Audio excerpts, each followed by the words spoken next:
Hi friends, this is বানি and welcome to my channel. বন্ধুরা, আজকে আমি তোমাদের জন্য একটা দারুণ টপিক নিয়ে এসেছি। দেখো, বাংলায় আমরা প্রায় বলে থাকি সে কাজ করার ভান করছে, সে ব্যস্ত থাকার ভান করছে, সে অসুস্থ হওয়ার ভান করছে। তো ভান করার অর্থে আমরা সেন্টেন্সে কোন স্ট্রাকচারে ব্যবহার করব? দেখো, আমরা প্রায় জানি এখানে আমরা প্রিটেন্ড এই ওয়ার্ডটার ব্যবহার করে থাকি, কিন্তু স্ট্রাকচারে আমরা বিভিন্নভাবে এই ওয়ার্ডটার ব্যবহার হতে দেখি। কখনো আমরা প্রিটেন্ড টু প্লাস ভার্বের ফার্স্ট ফর্মের ব্যবহার হতে দেখি, আবার কখনো আমরা প্রিটেন্ড টু বি এর ব্যবহার হতে দেখি, আবার কখনো আমরা pretend to be plus verb plus ING ing এর ব্যবহার সেন্টেন্সে হতে দেখি, আবার কখনো প্রিটেন্ড টু হ্যাভ প্লাস ভার্বের থার্ড ফর্মের ব্যবহার আমরা সেন্টেন্সে হতে দেখি। তো কোনটার ব্যবহার আমরা সেন্টেন্সে কখন করব, কোন অর্থে করব, আজকে আমরা এই স্ট্রাকচারগুলোই দেখব। সেন্টেন্সে আমরা এগুলোর ব্যবহার আজকে সঠিকভাবে জানবো। আজকের পরে প্রিটেন্ড নিয়ে সমস্ত স্ট্রাকচার ব্যবহার করতে তোমাদের কোনো রকম অসুবিধা হবে না। ভিডিওটা কিন্তু খুবই ইম্পর্টেন্ট হতে চলেছে, খুবই ফ্রুটফুল হতে চলেছে। তোমরা কোথাও যাবে না, আমার সাথে ভিডিওটা একদম শেষ পর্যন্ত থাকবে। যারা চ্যানেলে নতুন, অর্থাৎ প্রথম আমার ভিডিও দেখছো, তারা প্লিজ চ্যানেলটাকে সাবস্ক্রাইব করে নিও, তাহলে যখনই আমি ভিডিও আপলোড করব তোমরা নোটিফিকেশন পেয়ে যাবে। তো আর দেরি না করে চলো শুরু করা যাক আজকের ভিডিও। সবার আগে আমরা যে স্ট্রাকচারটা দেখবো সেটা হলো প্রিটেন্ড টু প্লাস ভার্বের ফার্স্ট ফর্ম। দেখো, স্ট্রাকচারটা ব্যবহার আমরা সেন্টেন্সে তখন করি যখন আমরা অর্থ করতে চাই কেউ কিছু করার ভান করে। যখন সেন্টেন্সটাকে আমাদের পাস্ট টেন্সে রাখতে হবে, অর্থাৎ পাস্ট টেন্সে কোনো সেন্টেন্স তৈরি করার সময় আমরা প্রিটেন্ডের জায়গায় প্রিটেন্ডেড এর ব্যবহার করব। দেখো, সেন্টেন্সে আমরা স্ট্রাকচারটাকে ঠিক কিভাবে ব্যবহার করছি। যদি আমি বলি তারা সব সময় উত্তরটা জানার ভান করে, তাহলে সেন্টেন্সটা কি হবে? They always pretend to know the answer. They always pretend to know the answer. দেখো, এখানে আমরা প্রিটেন্ড টু এর পরে ভার্বের ফার্স্ট ফর্মের ব্যবহার করেছি। পরের সেন্টেন্সটা দেখো, সে সব সময় পড়াশোনা করার ভান করে। He pretends to study all the time. He pretends to study all the time. দেখো, এখানে আমরা প্রিটেন্ডস এই ওয়ার্ডটার ব্যবহার করেছি, অর্থাৎ ভার্বের সাথে আমরা এস কে যোগ করেছি, কারণ সাবজেক্টটা থার্ড পারসন সিঙ্গুলার নাম্বার রয়েছে।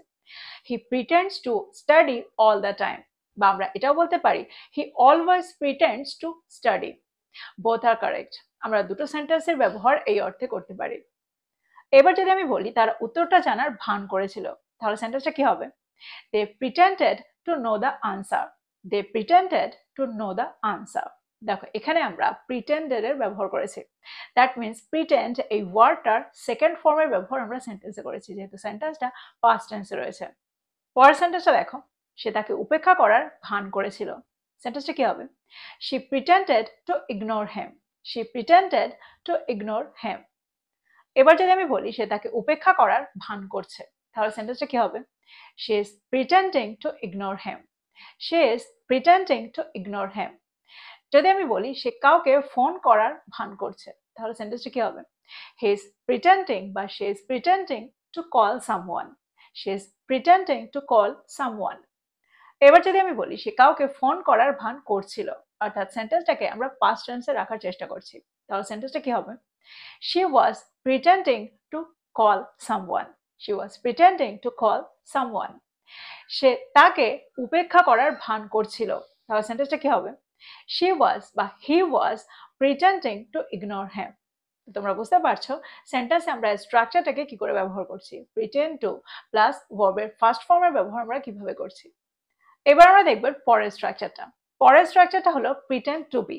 দেখো, সেন্টেন্সে আমরা প্রিটেন্ড টু বি এর ব্যবহার তখন করি, স্ট্রাকচারটা ব্যবহার তখন করি যখন আমরা অর্থ করতে চাই থাকার ভান করা বা হওয়ার ভান করা, কিছু হওয়ার ভান করা বা ব্যস্ত থাকার ভান করা। তো সেন্টেন্সে আমরা এরকম অর্থে প্রিটেন্ড টু বি এর ব্যবহার করে থাকি। ফর এক্সাম্পল, তারা সব সময় ব্যস্ত থাকার ভান করে। They always pretend to be busy. They always pretend to be busy. দেখো, এখানে হওয়ার অর্থে বা থাকার অর্থে আমরা বি এর ব্যবহার করলাম। এবার যদি আমি বলি তারা ব্যস্ত থাকার ভান করছে, তাহলে সেন্টেন্সটা কি হবে? They are pretending to be busy. They are pretending to be busy. তারা ব্যস্ত থাকার ভান করছিল। They were pretending to be busy. পরের সেন্টেন্সটা দেখো, সে নির্দোষ হওয়ার ভান করেছিল। দেখো, এখানে কিন্তু আমরা করছিল এটা বলিনি, অর্থাৎ সেন্টেন্সটাকে আমরা সিম্পল পাস্ট টেন্সে রেখেছি। তো সেন্টেন্সটা কি হবে? She pretended to be innocent. She pretended to be innocent. পরের সেন্টেন্সটা দেখো, আমাকে অসুস্থ হওয়ার ভান করতে হয়েছিল। সেন্টেন্সটা কি হবে?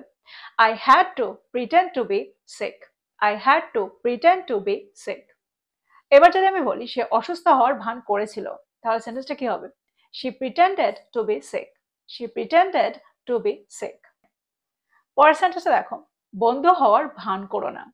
Don't pretend to be friends. Don't pretend to be friends. সে বন্ধু হওয়ার ভান করেছিল। She pretended to be friends. She pretended to be friends. সে বন্ধু হওয়ার ভান করছে। She is pretending to be friends. তো তোমরা বুঝতে পারছো প্রিটেন্ড প্লাস টু বি এর ব্যবহার আমরা সেন্টেন্সে কখন করছি। আমার মনে হয় এই পর্যন্ত তোমরা বুঝতে পেরেছো সেন্টেন্সগুলোকে আমরা কিভাবে তৈরি করছি। এবার আমরা দেখব পরের স্ট্রাকচারটা। পরের স্ট্রাকচারটা হলো pretend to be plus V4, that means verb plus ING ing এর ব্যবহার।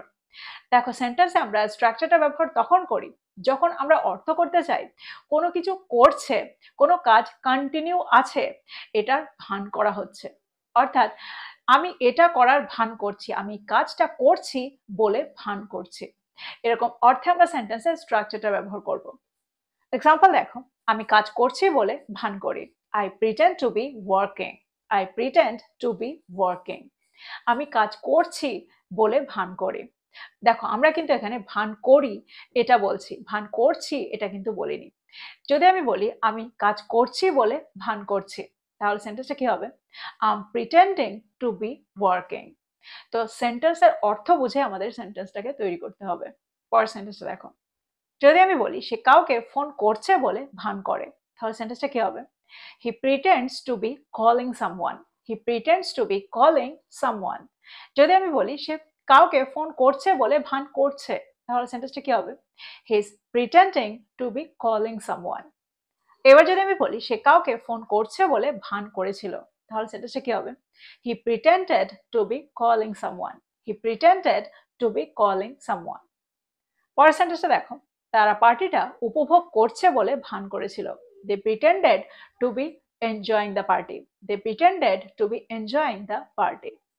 যদি আমি বলি তারা পার্টিটা উপভোগ করছে বলে ভান করছিল, তাহলে সেন্টেন্সটা কি হবে? They were pretending to be enjoying the party. তো আমার মনে হয় এই পর্যন্ত তোমরা বুঝতে পারছো সেন্টেন্সে আমরা to be, pretend to be plus V4 এর ব্যবহারটা কিভাবে করছি। এবার আমরা দেখব পরের স্ট্রাকচারটা। পরের স্ট্রাকচারটা হলো প্রিটেন্ড টু হ্যাভ। দেখো সেন্টেন্সে আমরা প্রিটেন্ড টু হ্যাভ প্লাস অবজেক্টের ব্যবহার তখন করি যখন আমরা অর্থ করতে চাই কারো কাছে কিছু থাকার ভান করা। এরকম অর্থে আমরা সেন্টেন্সে এই স্ট্রাকচারটা ব্যবহার করব। এক্সাম্পল দেখো, ফর এক্সাম্পল, তারা অভিজ্ঞতা থাকার ভান করে বা তাদের অভিজ্ঞতা আছে বলে ভান করে। সেন্টেন্সটা কি হবে? They pretend to have experience. They pretend to have experience.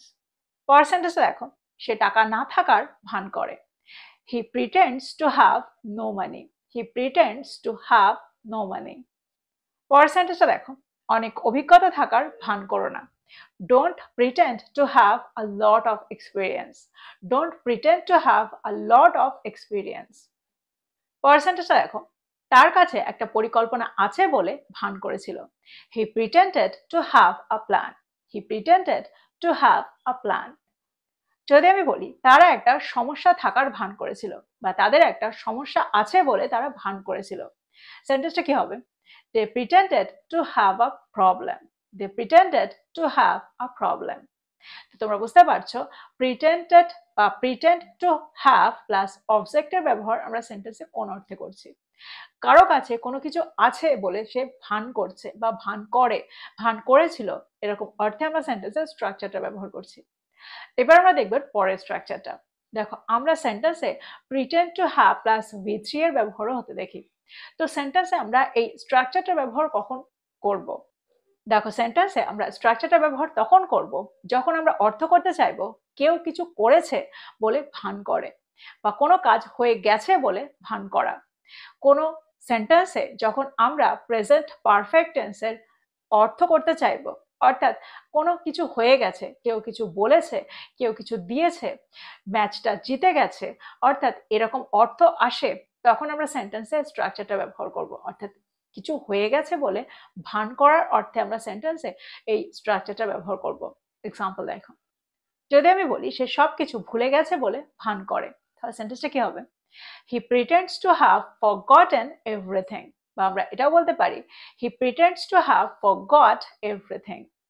Both are correct. দেখো সেন্টেন্সে আমরা ফরগট বা ফরগটেন যে কোনো একটা ব্যবহার করতে পারি। পরের সেন্টেন্সটা দেখো, তারা খেলাটা জিতে গেছে বলে ভান করেছিল। They pretended to have won the match. They pretended to have won the match.